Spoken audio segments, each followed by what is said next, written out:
Buenos días, señores asistentes. Mi nombre es Juliano Seni Medina. Soy docente e investigador de la Universidad Autónoma del Caribe en Barranquilla, Colombia, y presento ante ustedes mi ponencia titulada La empatía como expresión de intersubjetividad en la interacción entre videobloggers y suscriptores.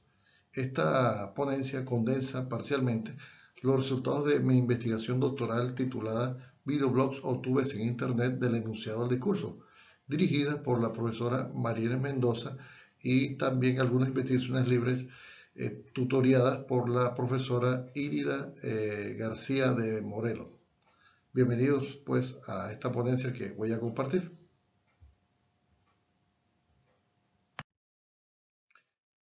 El planteamiento del problema esboza esta pregunta: ¿cómo se evidencia la empatía en el discurso de los videoblogs o tubes?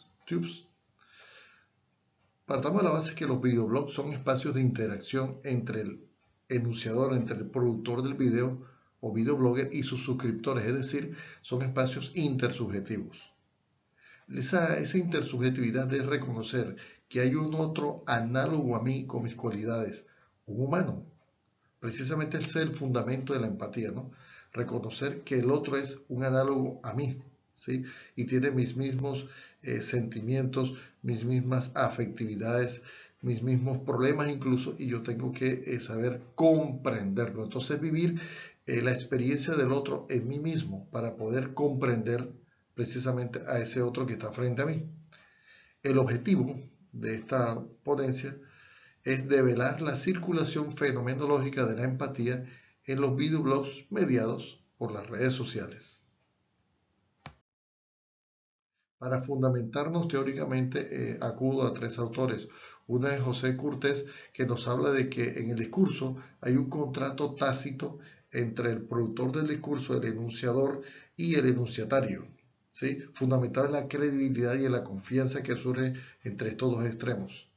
Obviamente tenemos que acudir a Edmund Husserl, que nos habla de la empatía. Y repito, la empatía es esa experiencia de vivir, digamos, desde el punto de vista del otro, un análogo a mí, lo que él sufre, lo que él padece, lo que él experimenta para poder comprenderlo. No es intentar fingir ser el otro, es de verdad ponerse en el lugar del otro y experimentar todo lo que el otro vive para poder comprender esa emotividad, esa afectividad. Y por otro lado, tenemos la postura de Levinas, que nos habla de que precisamente en ese proceso empático, la actitud moral que se asume frente al otro, ¿sí? Es un compromiso, es una responsabilidad. ¿Sí? Entonces, desde ese punto de vista, hemos fundamentado esta presentación. En cuanto a la metodología, pues hemos hecho un análisis de contenidos por una parte y un análisis semiótico del discurso, de las expresiones guardadas principalmente en el lenguaje. Pero el lenguaje tiene múltiples facetas, ¿no? Va desde lo gramático hasta lo gráfico, hasta lo visual y lo sonoro. Se seleccionaron los tres videoblogs más populares en ese momento de América Latina con temáticas bien diferenciadas. Uno es Luan Palomera, es un videoblogger mexicano que vive en Estados Unidos y que aborda con mucho humor, ¿sí? Y con mucha, incluso mucha sencillez, digamos, situaciones cotidianas que realmente son reales, a veces sorprendentes, a veces un poco, podríamos decir, tontas, ¿verdad? A veces quieren un poco hacer que miremos que muchas veces el ser humano puede ser un poco tonto frente a la vida misma. Otro videoblog que forma parte de este corpus es Casi Creativo, que es un videoblog de dibujos animados, pero que plantea situaciones muy propias de los niños y también de los adolescentes, con un cierto humor, con una transparencia en su mensaje, ¿sí? Con una originalidad, en todo caso, de sus personajes, que son bastante simples, pero bastante expresivos. Y finalmente tenemos como parte de este corpus el videoblog de La Puya, que es una periodista joven colombiana que toca temas álgidos, temas muy polémicos, desde una mirada que intenta ser bastante independiente y bastante objetiva. Precisamente la puya significa, ¿verdad?, una punta que hace daño, que cuando toca la piel, digamos, se hunde en la piel, pues hace mucho daño. Y ese es quizás el mensaje que quiere decir, que sus entrevistas y sus reportajes son bastante mordaces. Bien, ¿qué encontramos entonces en estas tres piezas para evidenciar la empatía y las expresiones empáticas, ¿sí?, en el discurso audiovisual de los videoblogs? Bueno, nuevamente, como ya lo he dicho en otras oportunidades, se hace presente la autorreferenciación, ¿sí? El mismo enunciador se referencia, sea a través de su nombre, sea a través de una caricatura, sea a través de su presencia física, pero se autorreferencia, y esa es una forma empática para reconocer al otro, al que se enuncia, al que se presenta frente a mí, ¿sí?, al que epifánicamente, digamos así, surge, emerge frente a mí, y de alguna forma al reconocerlo, pues se va creando un lazo de confianza, ¿sí?, con ese otro extremo del discurso, ¿sí? Sea a través de su nombre que se evidencia, sea a través de un dibujo, un gráfico, o quizás su presencia misma en pantalla. Otra expresión empática que encontramos son las vivencias comunes que plantean estos youtubers, estos enunciadores, ¿sí? Fred Lamy, el productor de Casi Creativo, plantea situaciones comunes para los niños, por ejemplo, la relación con los padres, muchas veces padres que son bastante intensos, bastante, digamos, rígidos, mientras que hay otros padres que son desprevenidos, y mientras el niño quiere preguntar algo, pues no le prestan atención. Pero también Luan Palomera nos presenta ciertas vivencias que hemos visto en nuestro entorno cotidiano. En este caso, como vemos en la gráfica, varios jóvenes montados sobre una misma motocicleta que prácticamente se están cayendo. Pero eso creo que lo hemos visto como parte del paisaje urbano en nuestras ciudades latinoamericanas. También otra forma de expresiones empáticas es en la caracterización de esos personajes, la voz que asumen, la apariencia, a veces muy similar a la voz y apariencia de sus propios suscriptores, jóvenes o niños, ¿sí?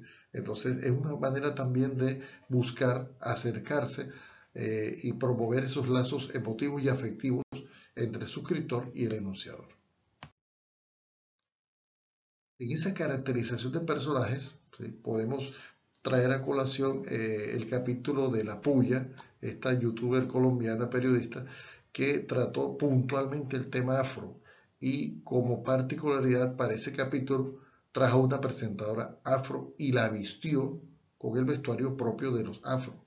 Es decir, para identificarla, para resaltar, ¿sí?, toda su cultura, todas sus costumbres, pero también para, de alguna manera, decirle a sus suscriptores que son tan capaces y tan elocuentes, ¿sí?, de presentarse frente a los seguidores de este canal y hablar de una problemática que a veces se ha convertido un poco en tabú, por aquello de las minorías, por aquello de las poblaciones vulnerables, ¿sí?, que necesitan inclusión, espacios de expresión, etcétera, etcétera.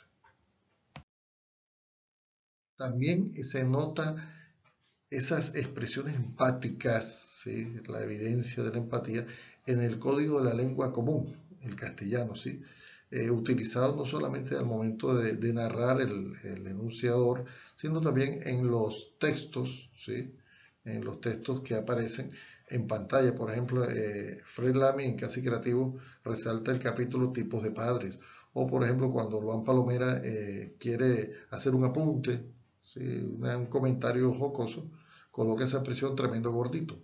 O por ejemplo cuando habla del maltrato hacia ciertas poblaciones, la Puya dice que no era el trabajo soñado. Entonces el uso de la lengua es una expresión empática que nos une, porque me hace reconocer en el otro, ¿sí?, una persona como yo, que habla el lenguaje que hablo yo, que probablemente sea también de la región de la que soy yo, que comparte mis costumbres y quizás tiene la misma, podríamos decir en términos generales, la misma cosmovisión del mundo.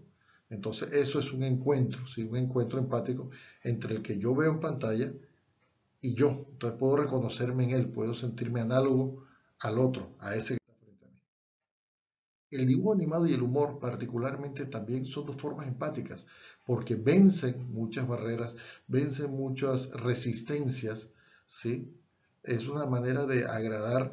También el dibujo animado es una manera de recordarnos que alguna vez fuimos niños. Y es una manera también de criticar el mundo, ¿sí? A través de la caricatura sin, digamos, particularizar, ¿sí? Esa crítica en cabeza de las personas puntuales. Entonces, el humor y el dibujo animado también son formas empáticas que nos hacen reconocer, incluso reconocernos a nosotros mismos en esas caricaturas. Particularmente, Levinas nos hace énfasis en que en el lenguaje se puede volcar, se puede evidenciar, se puede percibir toda esa carga emotiva, empática, todo ese encuentro empático y por qué no esos desencuentros incluso empáticos. Sí, el lenguaje guarda precisamente toda esa emotividad. El lenguaje incluso puede llegar a ser tierno y expiatorio, como él lo dice. Particularmente se evidencia en los comentarios del videoblogger hacia sus suscriptores y viceversa, de los suscriptores hacia su videoblogger, ¿sí? Y que de alguna manera guardan la postura moral y la postura ética del uno hacia el otro. Por ejemplo, en estos comentarios, cuando una suscriptora le dice a Luan Palomera, amo tus reacciones, siempre me alegran. O cuando otro usuario, otro suscriptor, le dice precisamente también a Luan Palomera, muy buen video, me hizo reír bastante, se merece un like. Si es una manera de darle un abrazo, es una manera de estrechar su mano. Espero que nos vuelva a sorprender, dice este muchacho. Entonces, de alguna forma, es una manera también de decir que hay un lazo afectivo, ¿sí? Un contrato fiduciario, como diría Cortés, pero también hay un lazo afectivo que se ha tejido entre el enunciador y sus suscriptores. Entonces, ha habido empatía, ¿no? Ha habido comprensión. ¿Sí? El mensaje ha llegado sin ninguna resistencia de un extremo hacia el otro.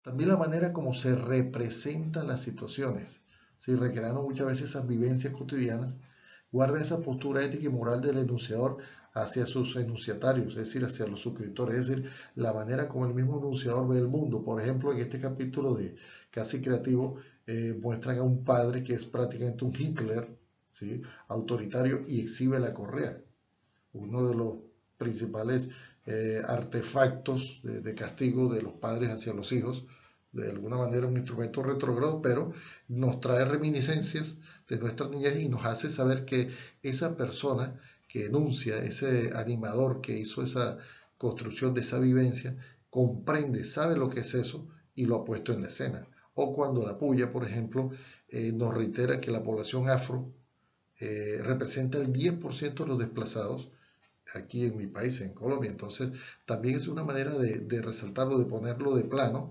y de decir, sabemos lo que está pasando, ¿sí? Comprendemos lo que está pasando.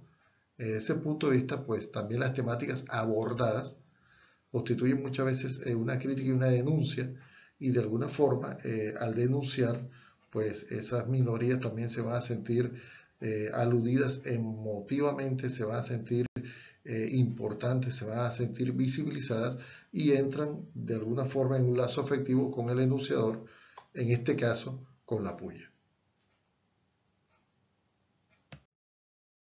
En conclusión, podríamos decir que toda interacción se constituye en un espacio intersubjetivo e interafectivo, donde es necesario adoptar una actitud empática y ética que intente reconocer en el otro un análogo a mí, ¿verdad? En cuerpo material y también, digamos, en un cuerpo afectivo.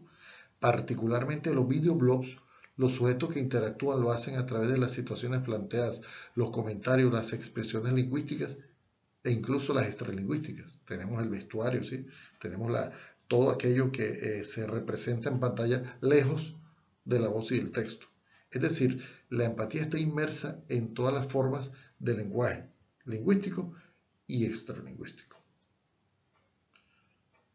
Bueno, hasta aquí, amigos, esta ponencia. Agradezco pues su presencia, agradezco que hayan compartido conmigo estos minutos y espero que nos volvamos a ver en el futuro nuevamente en una próxima oportunidad. Gracias. Un saludo.